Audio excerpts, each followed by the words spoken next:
Hello dear friends, एक बार फिर आपका हमारे यूट्यूब चैनल पर स्वागत है। आज हम डिस्कस करेंगे बहुत ही महत्वपूर्ण टॉपिक सुप्रीम कोर्ट, जो संविधान सीरीज हमने शुरू की है।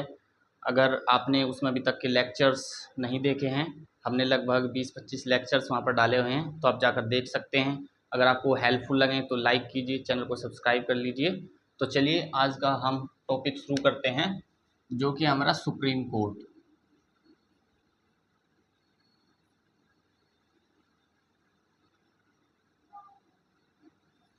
सुप्रीम कोर्ट, इसको हम बोलते हैं सर्वोच्च न्यायालय।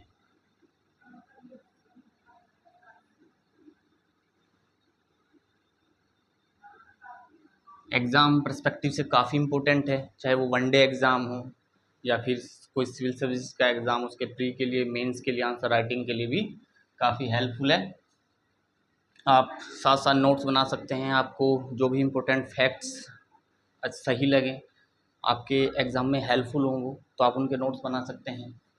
तो देखिए, सुप्रीम कोर्ट की जो बात कही गई हमारे आर्टिकल में, वो कही गई 124 से 147 में, ये आर्टिकल है। इसमें हम क्या क्या देखेंगे? इसमें हम देखेंगे गठन सुप्रीम कोर्ट का। इसके अलावा देखेंगे सुप्रीम कोर्ट का निर्वाचन, न्यायाधीशों का निर्वाचन होता है। इसके अलावा देखेंगे उनकी योग्यताएं, उनकी अवधि और सेवा शर्तें भी हम इसी में शामिल कर लेंगे।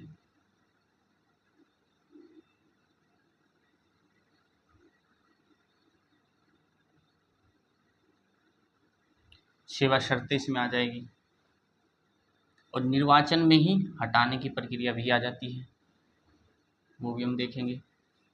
और इसके बाद हम देखेंगे एक महत्वपूर्ण टॉपिक कि न्यायपालिका स्वतंत्र है, स्वतंत्र न्यायपालिका। ये आपके लिए मेंस के लिए काफ़ी इम्पोर्टेंट हो सकता है। जैसे क्वेश्चन आ जाए कि भारत की जो न्यायपालिका है वो एक स्वतंत्र एकीकृत न्यायपालिका है, अर्थात भारत में जो न्याय व्यवस्था है वो क्या है, एक इंडिपेंडेंट बॉडी है। तो उसमें आपको अलग अलग फैक्ट्स उसमें डालने पड़ेंगे अब उस बात को सही साबित करने के लिए ऐसा क्यों है, स्वतंत्र कैसे है, वो हम देखेंगे। और बाद में हम विशेषाधिकार और शक्तियाँ देखेंगे।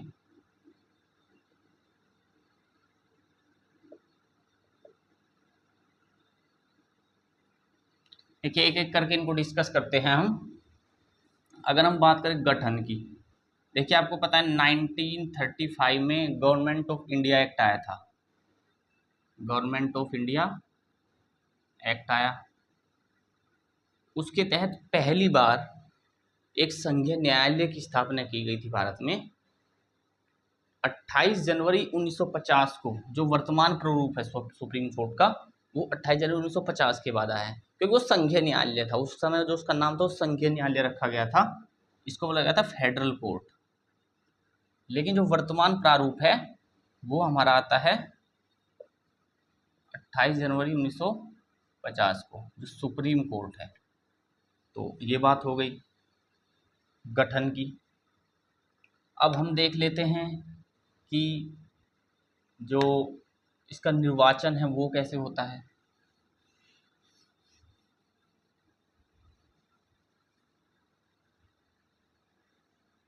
सबसे पहले निर्वाचन देखेंगे। देखिए, निर्वाचन की अगर मैं बात करूं तो जो नियुक्ति है सुप्रीम कोर्ट के जजों की, वो कौन करते हैं? राष्ट्रपति। कौन करेंगे? राष्ट्रपति।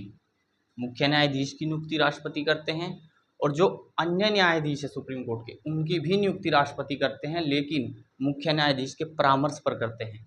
अब यहाँ पर परामर्श जो वर्ड है, इसकी व्याख्या करने के लिए 3 केसेस हुए सुप्रीम कोर्ट में, उनको बोलते हैं जजिज केस। फर्स्ट जजिज केस, सेकंड जज केस, थर्ड जज केस। तो उसमें आप समझ जाएंगे नियुक्ति से संबंधित क्या प्रावधान है। तो हमारे पास केस हुए हैं 3। प्रथम न्यायाधीश मामला, मैं इसको लिखता हूँ फर्स्ट जजिज केस। एक हुआ सेकंड जजिज केस और एक हुआ थर्ड जजिज केस। ये मामला 1980, जहाँ तक मैं याद कर पा रहा हूँ 1981 का है, ये 1993 का है, देख लेना, ये 1998 का है। फर्स्ट जजेस केस में क्या बात कही गई कि अब संविधान में क्या उल्लेख था कि जो मुख्य न्यायाधीश हैं उनकी सलाह पर, उनके परामर्श के बाद राष्ट्रपति अन्य न्यायाधीशों की नियुक्ति करेंगे। तो फर्स्ट जजेस केस में कहा गया कि जो परामर्श का मतलब है केवल राष्ट्रपति और चीफ जस्टिस के बीच में विचारों का आदान प्रदान है, अर्थात कि मुख्य न्यायाधीश ने कहा कि ये व्यक्ति सुप्रीम कोर्ट का जज बना दो, आप इसको आप जज बनाओ, तो वो बाध्य नहीं है राष्ट्रपति उसे बनाने के लिए, वो केवल अपनी सलाह दे रहा है, उसको सजेस्ट कर रहा है राष्ट्रपति को। लेकिन सेकंड जजेस केस में क्या हुआ, सुप्रीम कोर्ट ने अपने ही फैसले को बदल दिया और ये कहा कि जो परामर्श मुख्य न्यायाधीश राष्ट्रपति को दे रहा है, राष्ट्रपति उसे मानने के लिए बाध्य है, अर्थात मुख्य न्यायाधीश ने जो लिस्ट तैयार की है कि ये व्यक्ति जजेस बनने चाहिए, राष्ट्रपति को उन्हीं में से जज बनाना पड़ेगा, वो बाध्य है। लेकिन यहाँ पर एक सिस्टम आता है, उसको बोलते हैं कोलेजियम सिस्टम, आपने नाम सुना होगा, चर्चा में भी रहता है काफ़ी, कोलेजियम सिस्टम, कोलेजियम प्रणाली। इसके अनुसार न्यायाधीशों की नियुक्ति होगी। तो जो सेकंड जजेस केस था उसमें क्या कहा गया कि मुख्य न्यायाधीश केवल अकेले सलाह नहीं देगा राष्ट्रपति को कि इन लोगों की न्यायाधीशों के रूप में नियुक्ति होनी चाहिए, उसके साथ दो और जो सीनियर मोस्ट जज होंगे सुप्रीम कोर्ट के, वो तीनों मिलकर एक लिस्ट तैयार करेंगे कि इन व्यक्ति को सुप्रीम कोर्ट का जज होना चाहिए और राष्ट्रपति उन्हीं में से जज बनाएंगे, वो बाध्य हैं। तो यहाँ पर जो व्यवस्था हुई वो हुई 1+2 की, एक मुख्य न्यायाधीश और दो अन्य न्यायाधीश ये डिसाइड करेंगे। इसमें भी सेम यही बात कही गई, लेकिन इसमें व्यवस्था हो गई 1+4 की, मुख्य न्यायाधीश और सुप्रीम कोर्ट के 4 अन्य न्यायाधीश ये डिसाइड करेंगे, लिस्ट तैयार करेंगे कि ये व्यक्ति सुप्रीम कोर्ट के जज होने चाहिए और राष्ट्रपति फिर उनको नियुक्त करते हैं। तो आप नियुक्ति समझ गए होंगे किस तरह से होती है।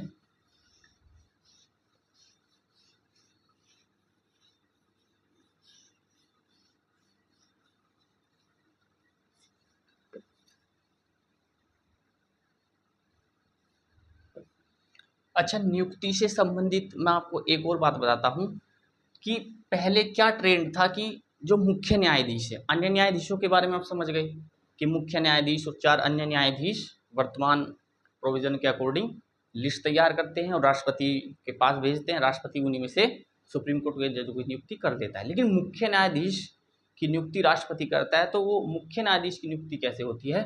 पहले क्या होता था कि जो सुप्रीम कोर्ट का जो भी सीनियर मोस्ट जज होगा, सभी जजों में से जो सीनियर मोस्ट है उसी को मुख्य न्यायाधीश नियुक्त कर देते थे राष्ट्रपति जी। लेकिन उसके बाद इसको चैलेंज किया गया और संसद में और एक कमीशन बना जिसको बोलते हैं NJAC, ये 2014 में आया था एक्ट, अर्थात नेशनल जुडिशियल अपॉइंटमेंट कमीशन।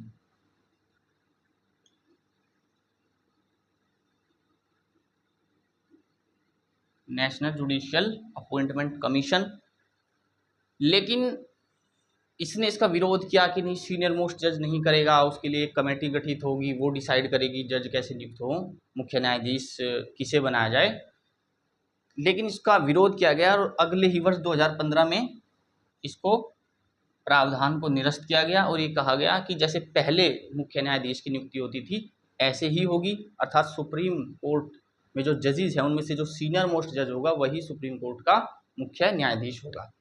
तो सार क्या निकल के आता है कि सुप्रीम कोर्ट के मुख्य न्यायाधीश की जो नियुक्ति है और अन्य न्यायाधीशों की नियुक्ति है, सभी की नियुक्ति राष्ट्रपति करते हैं। जो सीनियर मोस्ट जज होता है उस ट्रेंड के आधार पर मुख्य न्यायाधीश की नियुक्ति हो जाती है। अन्य न्यायाधीश कैसे चुने जाते हैं? मुख्य न्यायाधीश और 4 अन्य न्यायाधीशों की सलाह पर राष्ट्रपति नियुक्त करते हैं। नियुक्ति आप समझ गए होंगे कैसे होती है। हटाने की प्रक्रिया,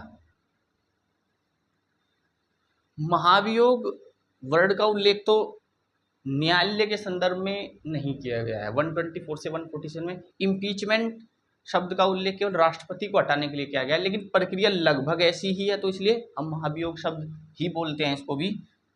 तो देखिए कब लगाया जाता है, महाभियोग लगाया जाता है न्यायाधीश पर कदाचार या दुर्व्यवहार या कहीं अक्षमता सिद्ध होने पर। अगर सुप्रीम कोर्ट के जज के अगेंस्ट वो अयोग्य, अक्षम हैं, दुर्व्यवहार या दुराचार का दोषी पाया जाता है, कदाचार का दोषी पाया जाता है, तो ऐसा किया जा सकता है। लेकिन ये इतना आसान नहीं है। मैं आपको बता दूं, आज तक महाभियोग के द्वारा किसी भी जज को नहीं हटाया गया है सुप्रीम कोर्ट में, कभी भी ऐसा नहीं हुआ अभी तक। इसमें क्या प्रक्रिया होती है मैं आपको बता देता हूँ, मैं इसको रफ कर देता हूँ।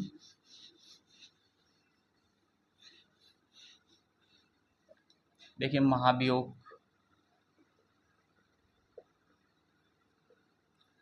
सबसे पहले लोकसभा से 100 सदस्य और राज्यसभा से 50 सदस्य इस बात पर सहमति देंगे उस संसद के सत्र में कि हाँ जो न्यायाधीश जी हैं या मुख्य न्यायाधीश हैं, मुख्य न्यायाधीश चीफ जस्टिस ऑफ इंडिया हैं, वो अक्षम हैं, अयोग्य हैं, या फिर कहें कि कदाचार के दोषी पाए जाते हैं। तो लोकसभा से 100 सदस्य और राज्यसभा से 50 सदस्य पहले हस्ताक्षर करते हैं इस बात पर, उसके बाद ही ये प्रोसेस आगे बढ़ता है। उसके बाद क्या होगा कि जो लोकसभा अध्यक्ष हैं वो एक जांच समिति गठित करेंगे। जांच समिति, इस जांच समिति में एक सुप्रीम कोर्ट का जज होता है, एक हाई कोर्ट का जज होता है और एक कोई न्याय का विशेषज्ञ होता है, कोई विधिवेत्ता, मैं उसको बोल लेता हूँ, प्रख्यात विधिवेत्ता। अब ये समिति जांच करेगी कि जो आरोप सदन ने लगाए हैं, इन सदस्यों ने जो आरोप लगाए हैं सुप्रीम कोर्ट के जज पर, क्या वो सही हैं। अब अगर वो सही पाए जाते हैं तब प्रोसेस अब आगे बढ़ेगा। अब क्या होगा, अब सदन में जो महाभियोग की प्रक्रिया है उसका विशेष बहुमत से पास होना जरूरी है। विशेष बहुमत से पास होना जरूरी है। विशेष बहुमत आपको पता ही है, हम बार बार डिस्कस कर चुके हैं। कुल सदस्यों का साधारण बहुमत अर्थात आधे से ज़्यादा सहमति होनी जरूरी है, और मत देने वाले और जो उपस्थित हैं उनका 2/3 होना जरूरी है। ये अगर दोनों सदनों से पास हो गया तो फाइनली राष्ट्रपति के पास चला जाता है और राष्ट्रपति जी हटा देते हैं। ऐसा हुआ नहीं है लेकिन आज तक, लेकिन प्रक्रिया यही होती है।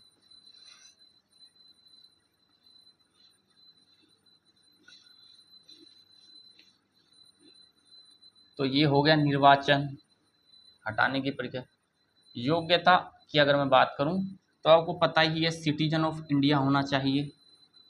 इसके अलावा मिनिमम 5 इयर्स तक वो किसी हाई कोर्ट में जज रहा हो, मिनिमम 10 साल तक वो हाई कोर्ट या निचली कोई भी कोर्ट हो उसमें क्या रहा हो, लॉयर रहा हो। इसके अलावा प्रेसिडेंट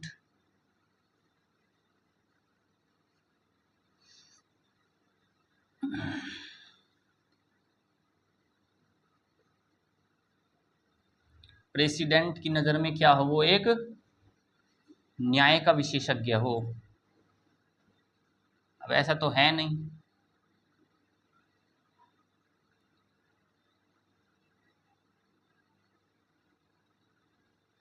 न्याय वेदता में लिख देता हूँ। ऐसा तो है नहीं उसने साइंस मैथ पढ़ा है और जज बनना चाह रहा है, तो वो तो नहीं हो पाएगा। अच्छा, एक इंटरेस्टिंग बात ये और है, आपको पता है राष्ट्रपति उपराष्ट्रपति के लिए मिनिमम एज 35 ईयर्स होनी चाहिए, लोकसभा सांसद बनने के लिए 25 होनी चाहिए, राज्यसभा सांसद बनने के लिए 30 साल चाहिए। लेकिन सुप्रीम कोर्ट के जज के लिए कोई भी मिनिमम एज नहीं दी गई है। कोई किसी भी एज में अगर राष्ट्रपति उसको समझे और वो सारी अर्हताएँ बाकी पूरी करे, योग्यताएँ पूरी करे, तो वो बन सकता है। मिनिमम एज नहीं दी गई है। कार्यकाल का भी स्पष्ट उल्लेख नहीं किया गया है। कार्यकाल के बारे में अगर मैं बताऊं, केवल इतना कहा गया है कि 65 वर्ष की आयु तक, 65 वर्ष की आयु तक वो रह सकते हैं। इनको सेवा शर्तें बेनिफिट्स तो वही मिलते हैं जो बाकी सब सांसद हैं, राष्ट्रपति हैं, उपराष्ट्रपति हैं, उनको मिलते हैं। आवास सुविधा, एक चिकित्सा सुविधा, यात्रा की सुविधा, वो सभी इनको मिलती है। वेतन, संसद के पास ये अधिकार होता है कि इनके वेतन भत्ते पेंशन वो सब में संशोधन करने का संसद इस संबंध में विधि बनाती है। जनरली मैं बताऊं अभी के अकॉर्डिंग लगभग 2,80,000 2.8 लाख होती है एक मुख्य न्यायाधीश की सैलरी, और अन्य न्यायाधीशों की 2.5 लाख होती है। ये रहता है, बाकी और भी भत्ते इनको मिलते हैं अलग से।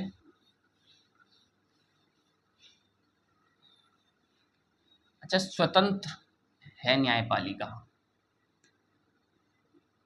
स्वतंत्र है न्यायपालिका। इस पक्ष में अगर हमें बोलना है कि स्वतंत्र कैसे है, देखिए कैसे है।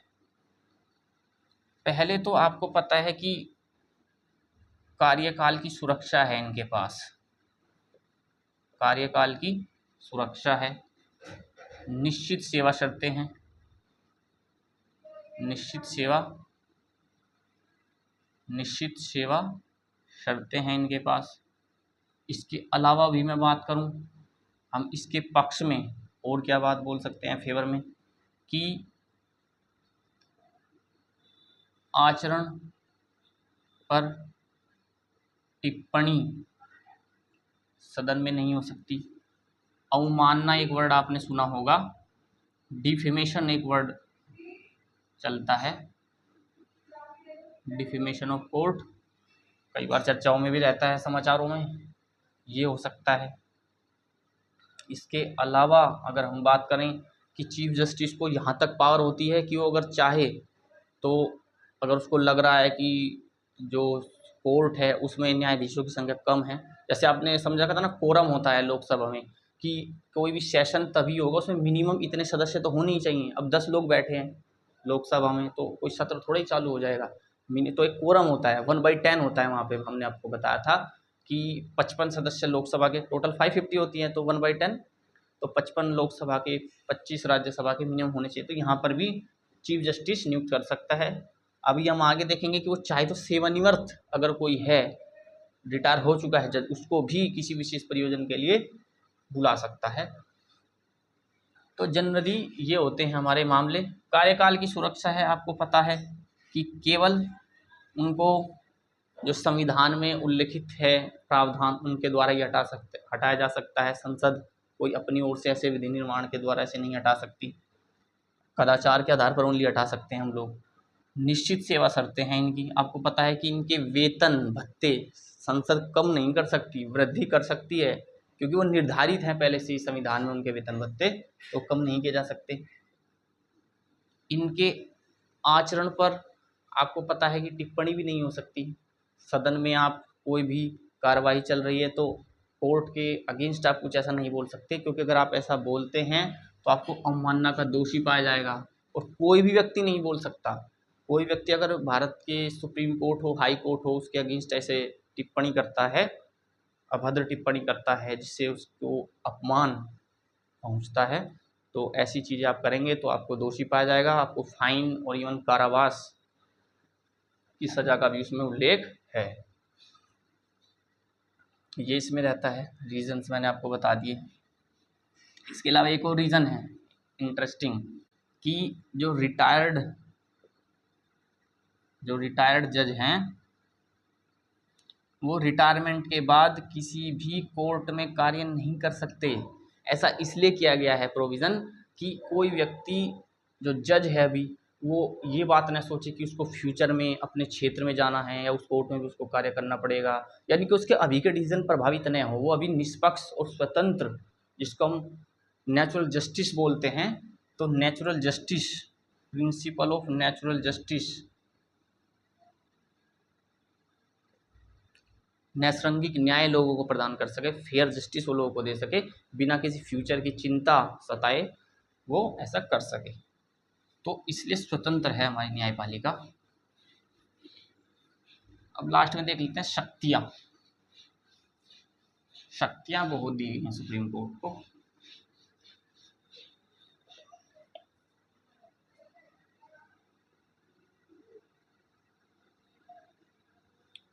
इनको अलग अलग भागों में देख लेते हैं। कुछ दी गई मौलिक,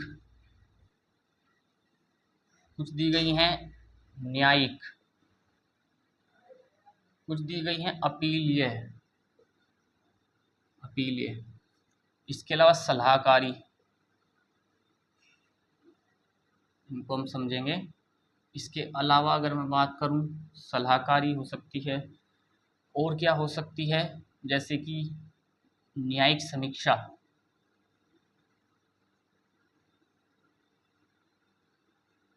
इसके अलावा संवैधानिक, और जो कुछ बाकी बच गई उसमें हम देख लेंगे अन्य शक्तियां कुछ।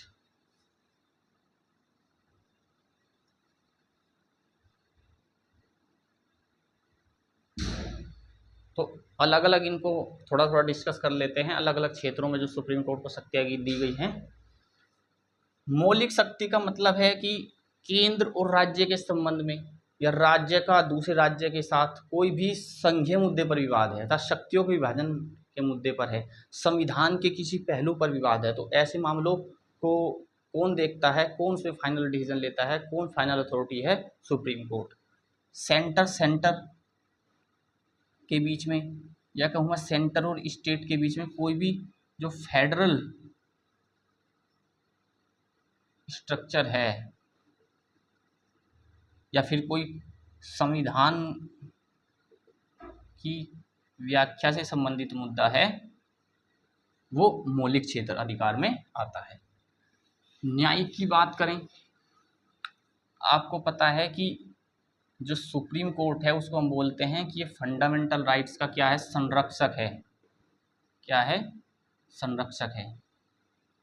ऐसा क्यों बोलते हैं? क्योंकि किसी भी व्यक्ति के अगर मौलिक अधिकारों का हनन होता है तो वो सीधे सुप्रीम कोर्ट जा सकता है, और सुप्रीम कोर्ट उसके अधिकारों की रक्षा के लिए रिट जारी करती है। मैंने फंडामेंटल राइट्स वाले में अच्छे से रिट्स को समझाया था, वहाँ पे भी आप जाकर देख सकते हैं। रिट जारी करने की शक्ति, जिससे कि वो अगर किसी हाई कोर्ट ने, किसी दीवानी न्यायालय ने किसी व्यक्ति के खिलाफ कोई गलत फैसला दिया, उसके साथ अन्याय हुआ, उस संदर्भ में वो उन पर कंट्रोल करने के लिए रिट जारी करती है। ये आर्टिकल 32 के तहत करती है, हाई कोर्ट 226 के तहत करते हैं। तो आपको पता ही है, मैं थोड़ा थोड़ा फिर भी बता देता हूँ। एक होती है जैसे हमारी बंदी प्रत्यक्षीकरण, बंदी प्रत्यक्षीकरण, एक होती है परमादेश, एक होती है आपका प्रतिषेध या निषेध भी बोल सकते हैं, एक होती है हमारी उत्प्रेषण, और एक होती है हमारी अधिकार प्रच्छा। अधिकार प्रच्छा ये होती है हमारे पास। आपको पता है इसको हम बोलते हैं हैबियस कॉर्पस। किसी व्यक्ति को अगर हिरासत में रखा गया है तो ऐसा नहीं है कि आप उसको अनलिमिटेड टाइम के लिए हिरासत में रख रहे हैं, ये तो आप एक तरह से उसका शोषण कर रहे हैं, उसके मौलिक अधिकार का आर्टिकल 21 का जो गरिमापूर्ण जीवन जीने की बात बताता है। प्रिवेंटिव डिटेंशन का अगर मामला है, आपको पता है कि कई स्थितियों में हिरासत भी दो तरह की होती है, हमने वहाँ पर डिस्कस किया था मौलिक अधिकार वाले टॉपिक में, वहाँ पर आप उसको अच्छे से देख सकते हैं कि किसी व्यक्ति को बिना कोई रीज़न बताए, बिना किसी वारंट के भी गिरफ्तार किया जा सकता है, अगर ऐसा लगे कि ये देश की सुरक्षा के लिए खतरा है। तो उस स्थिति को अगर छोड़ दें, बाकी स्थितियों में अगर हम देखें, आपको 24 घंटे के अंदर अगर किसी व्यक्ति को आपने हिरासत में लिया है तो उसको आपको मजिस्ट्रेट के सामने पेश करना होगा। बंदी प्रत्यक्षीकरण इसको बोलते हैं, अर्थात उस व्यक्ति को पेश किया जाए। परमादेश, मैंडमस इसको बोलते हैं कानून की भाषा में, अर्थात आदेश देना, कि हम आदेश देते हैं, वी कमांड, इसका मतलब ये होता है। मतलब आप किसी भी सार्वजनिक संस्थान को, या फिर कहें किसी भी सार्वजनिक निकाय को, किसी अधिकरण को उसके कर्तव्यों का पालन करने के लिए आदेश देते हैं कि आप अपने कर्तव्यों का सही से पालन नहीं कर रहे हैं, तो उस पर नियंत्रण स्थापित करने के लिए। प्रतिषेध अर्थात प्रोहिबिशन, प्रोहिबिशन का जो मतलब होता है सीधे से मतलब होता है रोकना। आप हाई कोर्ट को कोई भी गलत कार्य करने से रोकते हैं, जो उसके अधिकार क्षेत्र में नहीं आता कोई कार्य, अगर हाई कोर्ट उस पर भी डिसीजन ले लिया तो उसके लिए सुप्रीम कोर्ट रोकता है। उत्प्रेषण, जिसको हम बोलते हैं सर्टियोरी, तो इसमें क्या होता है कि जो सुप्रीम कोर्ट है, हाई कोर्ट ने अगर कोई गलत डिसीजन दिया है जो संविधान के विरुद्ध है, तो उसको निरस्त करने के लिए बोलता है कि इसको निरस्त कीजिए। अगर निरस्त नहीं कर रहे हैं तो किसी दूसरे हाई कोर्ट को इस मामले को, इस केस को आप ट्रांसफ़र कीजिए या सुप्रीम कोर्ट को ट्रांसफ़र कीजिए। अधिकार परीक्षा की अगर मैं बात करूँ, क्वो वारंटो जिसको बोलते हैं, कि किसी सार्वजनिक सरकारी कर्मचारी कोई व्यक्ति है, अगर उसने किसी भी पद का दुरुपयोग किया है, अर्थात वो उसके डिज़र्व नहीं करता है उस पद के लिए और उस पर अपना गैर कानूनी अधिकार जता रहा है, तो उसके अगेंस्ट ये रिट जारी होती है। ये मैंने वहाँ पे भी आपको समझाया था। तो ये आता है न्यायिक के मामले में। इसके अलावा अगर हम बात करें अपील या अधिकार के, आपको पता है कि कोई भी व्यक्ति किसी निचली अदालत के फैसले को सुप्रीम कोर्ट में चुनौती दे सकता है। निचली अदालत है, कोई अधीनस्थ न्यायालय है, उसको हाई कोर्ट में दे सकता है, हाई कोर्ट के डिसीजन को सुप्रीम कोर्ट में दे सकता है। जनरली आपको पता होगा, जैसे किसी व्यक्ति को उम्र कैद हो गई या फिर फांसी की सज़ा दी गई या कोई भी मामला हो, सिविल भी मामला हो सकता है, आपराधिक भी मामला हो सकता है, सभी मामलों में जनरली चुनौती दी जा सकती है। अगर आपको लगता है कि आपको उचित न्याय, फेयर एप्लीकेशन ऑफ लॉ की जो हम बात करते हैं, नेचुरल जस्टिस की जो हम बात करते हैं, अगर आपको लगता है वो नहीं हो रहा है तो आप अपील कर सकते हैं। और एक और मैं आपको इंटरेस्टिंग बात बताऊं कि आपने अगर पिटीशन दायर की सुप्रीम कोर्ट में कि हाई कोर्ट से मुझे न्याय नहीं मिला, फिर आप सुप्रीम कोर्ट चले गए, अगर सुप्रीम कोर्ट ने डिसीजन फिर हाई कोर्ट वाला दे दिया तो आप चाहे फिर से रिव्यू पिटीशन भी वहाँ पर दायर कर सकते हैं। सलाहकारी मामले ये 143 आर्टिकल में हैं। 143 में ये दिया गया है, ये राष्ट्रपति के पास शक्ति है कि वो सुप्रीम कोर्ट से चाहे किसी भी मामले में सलाह मांग सकता है कि ये कोई सार्वजनिक हित का मामला है तो इसके संवैधानिक प्रावधान क्या हो सकते हैं, अंतर्राष्ट्रीय संधियाँ जो हम लोग करते हैं, समझौते जो हम करते हैं, उनके प्रोविजंस क्या है, मतलब किसी भी मुद्दे के संवैधानिक पहलुओं को समझने के लिए राष्ट्रपति सुप्रीम कोर्ट से सलाह लेते हैं। न्यायिक समीक्षा की अगर मैं बात करूं तो आपको पता है कि जो मिनर्वा मिल्स मामला था, हमने पढ़ा था, मिनर्वा मिल्स मामले में क्या कहा गया था, जो केशवानंद भारती केस के बाद आया था, कि संविधान में जो न्यायिक समीक्षा की शक्ति है वो बेसिक स्ट्रक्चर का पार्ट है, अर्थात आप सुप्रीम कोर्ट को न्यायिक समीक्षा करने से नहीं रोक सकते। और एक और इंटरेस्टिंग बात आपको बता दूं कि सुप्रीम कोर्ट अपने फैसले की भी न्यायिक समीक्षा कर सकती है। अपना कोई फैसला दिया, बाद में अपने फैसले को बदल सकती है, अपने फैसले को भी विचार विमर्श करने की जो शक्ति है वो सुप्रीम कोर्ट के पास होती है। तो न्यायिक समीक्षा का बेसिक सा मतलब होता है कि किसी भी मुद्दे पर विचार विमर्श करना, उसके संवैधानिक पहलुओं को देखना और उसके बाद डिसीजन लेना कि ये सही है या नहीं है न्याय के मामले में संविधान की नज़र में। तो जुडिशियल रिव्यू वो भी इसमें किया जा सकता है। आपने कोई विधि बना दी संसद ने, अब वो मान लिया मौलिक अधिकारों का हनन कर रही है किसी व्यक्ति का। आपको पता है कि आर्टिकल 13 क्या कहता है कि अगर न्यायालय चाहे उस विधि को, अगर वो संविधान सम्मत नहीं है, कानून सम्मत नहीं है, तो उसको नलीफाई, उसको शून्य या उसको अवैध घोषित कर सकती है। संवैधानिक शक्तियों की अगर हम बात करें तो संवैधानिक शक्ति में जनरली क्या है कि आपको पता ही है,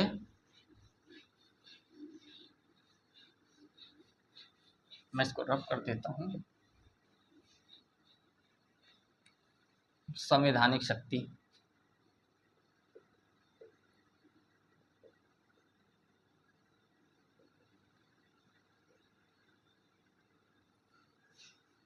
कोई भी शब्द है संविधान में, उस पर अगर बहस हो गई है, वो थोड़ा डिस्प्यूटेबल हो गया है, तो उसकी अंतिम व्याख्या कौन करेगा? संविधान का अंतिम व्याख्याकार कौन है? वो है सुप्रीम कोर्ट। जैसे हमने अभी देखा था कि जो फर्स्ट जजेस केस, सेकंड जजेस केस, थर्ड जजेस केस, वो किस लिए हुए थे कि जो परामर्श वर्ड वहाँ पर दिया गया था, उस परामर्श वर्ड की व्याख्या करने के लिए। तो उसकी व्याख्या, उसके बाद एक कोलिजियम प्रणाली का विकास हुआ था। तो कोई भी शब्द अगर विवाद में आया है तो उसकी व्याख्या कौन करता है? सुप्रीम कोर्ट करती है। ये यहाँ पर हो जाएगा। अब अन्य शक्तियों में जो बच गया, जैसे कि आपको पता ही है कि राष्ट्रपति और उपराष्ट्रपति के निर्वाचन से संबंधित कोई विवाद है, प्रेसिडेंट या वाइस प्रेसिडेंट से संबंधित कोई विवाद है, वो आपका सुप्रीम कोर्ट देखता है। इसके अलावा वो तो मैंने बता ही दिया कि अपने फैसलों को वो बदल सकती है।